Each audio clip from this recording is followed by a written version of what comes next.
kumbaga simbahan na merong choir. Kasi na-miss ko na yung simba kanina umaga kung saan merong choir, ngayon naghahanap ako ng simbahan na merong choir. Meron naman ata akong makukuha ng, simbahan na may choir, pero titignan ko 'yan, maya-maya kung, saan ako makakapunta 'no. Anyway, pag-usapan po natin ngayon, merong bagong sugo, ambassador na dumating sa Pilipinas, ang bansang China. Siya si Jing Quan, okay? Now, bakit importante na pag-usapan kung sinong bagong ambassador ng China dito sa Pilipinas? Well, alam naman natin talaga na ang China ay importanteng bansa dito sa China at yung personalidad at ang background ng isang sugo na pinadala ng China ay malaking ibig sabihin pagdating sa relasyon ng dalawang bansa na yung bansang Pilipinas at yung bansa ng China na nagpadala sa kanya.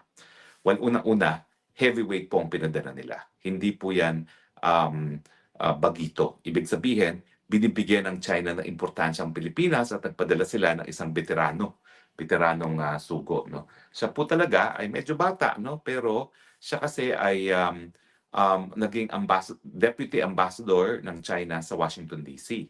So ibig sabihin, senior siya no dahil bagamat hindi pa siya rank of ambassador, alam naman natin na sa buong daigdig siguro pinakaimportanteng diplomatic mission ang kinikilala ng mga iba't ibang bansa ay ang bansang Estados Unidos. So number 2 siya sa Estados Unidos.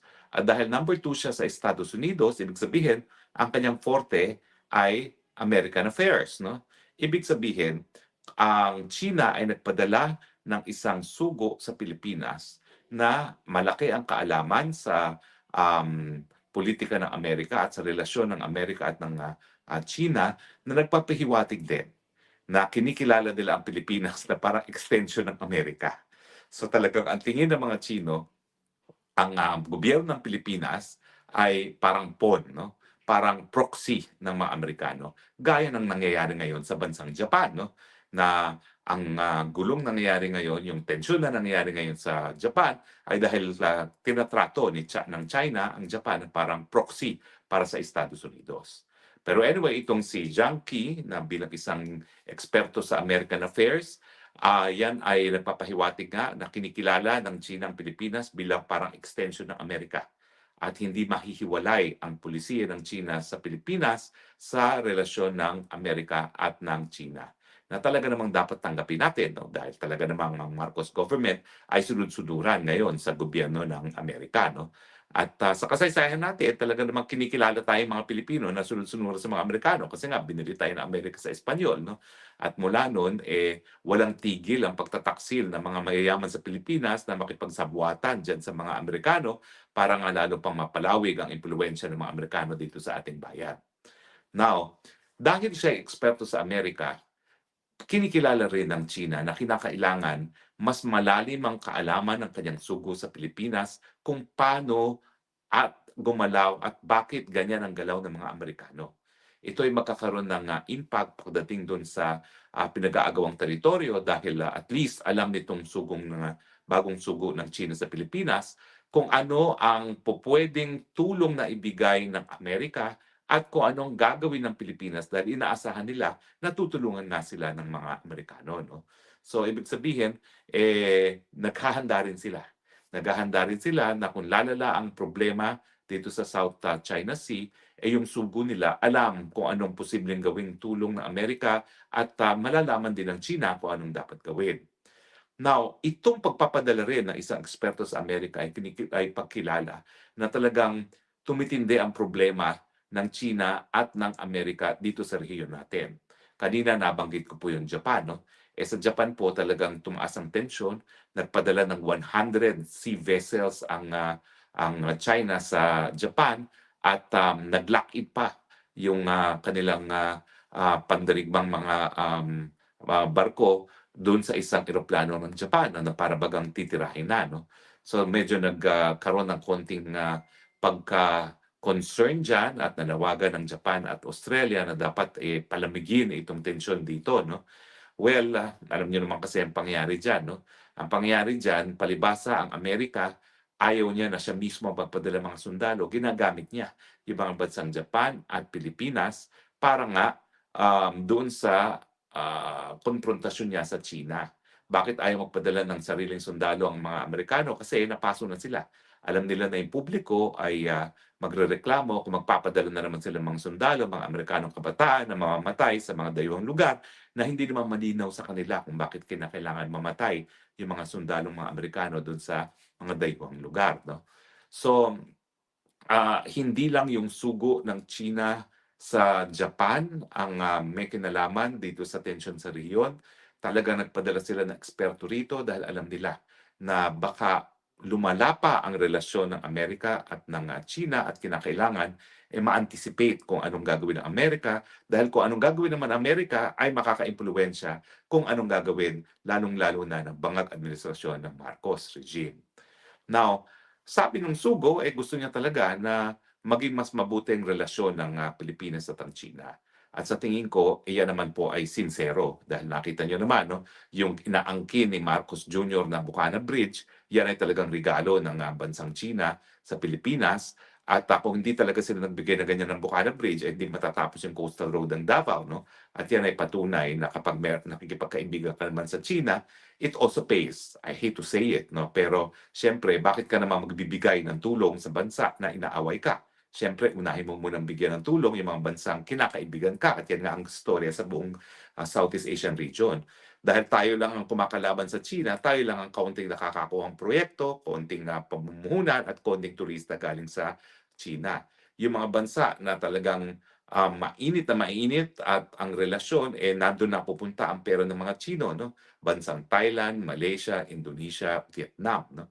Kaya nga po sinasabi ko diyan sa mga maka-Amerikanong mga Pilipino na nais makipag-away sa China, "Hoy, maiiwan na tayo ng ating mga karatig bansa dahil lahat sila nakikinabang na sa kayamanan ng China, bagong kayamanan ng China, tayo wala."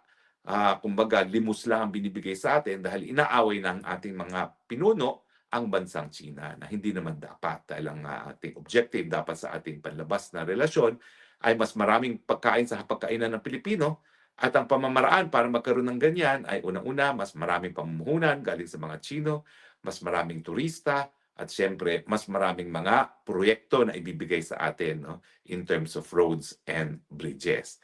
Alam niyo talaga, nanghihinayang ako kasi nagkaroon ng major initiative ang China na talagang palawakin at suportahan yung mga linkages, no, physical linkages ng China sa buong daigdig. Yan yung tinatawag nilang BRI initiative, no.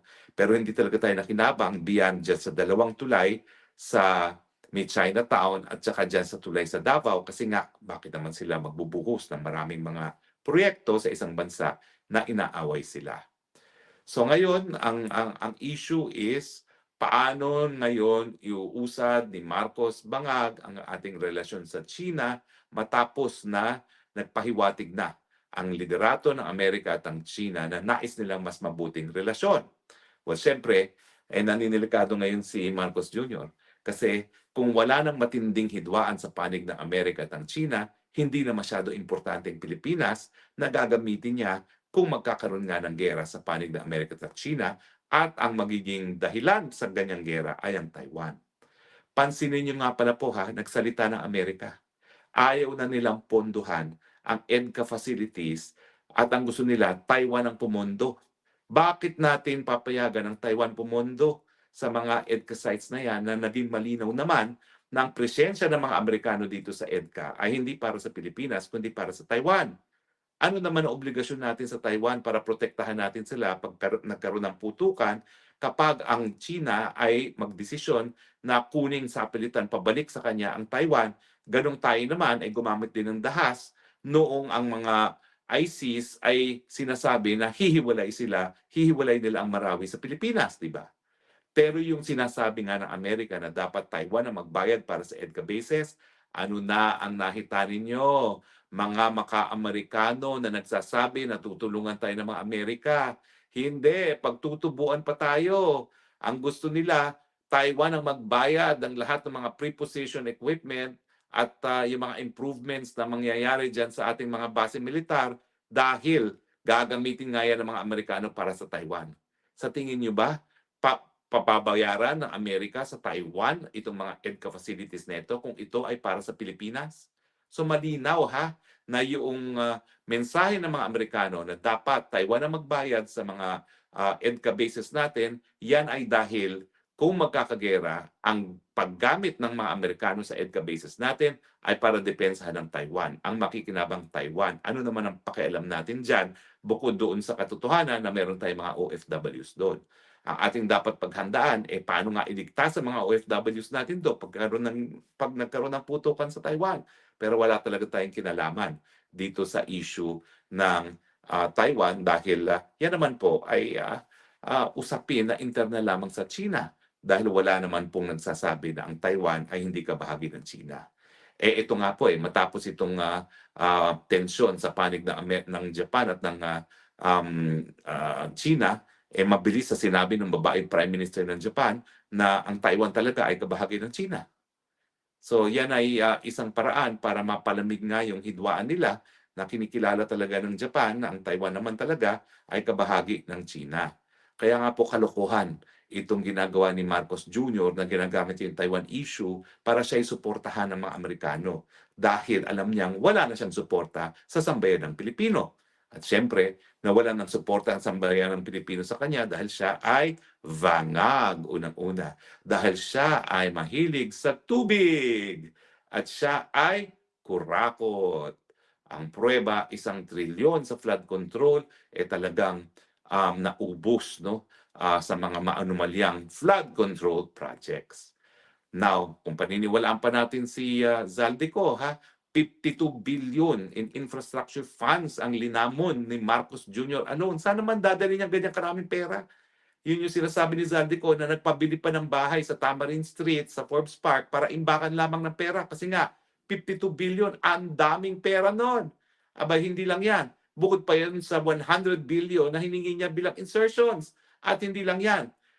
Ang balita ko pa sa ibang source naman, yung kabuuan ng mga confidential funds na dati-dati mga maliliit kumulang 5 bilyon at ngayon ay 12 bilyon, pinepera rin yan.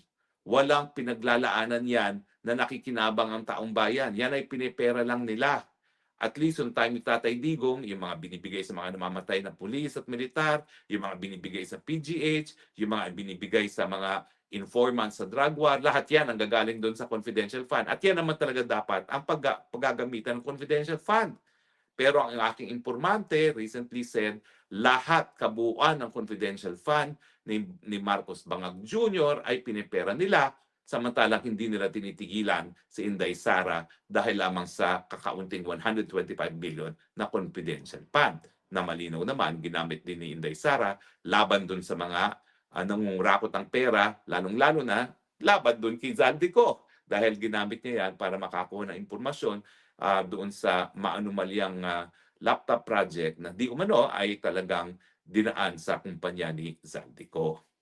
So mga kaibigan kinakailangan mas malawak ang ating isipin. Ang mundo natin ngayon ay maliit na. At ang kada galaw ng mga bansa na talaga namang may malakas na impluensya sa daigdig ngayon at nangunguna na dyan ang China at ang bansang Estados Unidos ay nakakaapekto sa ating pang-araw-araw na buhay.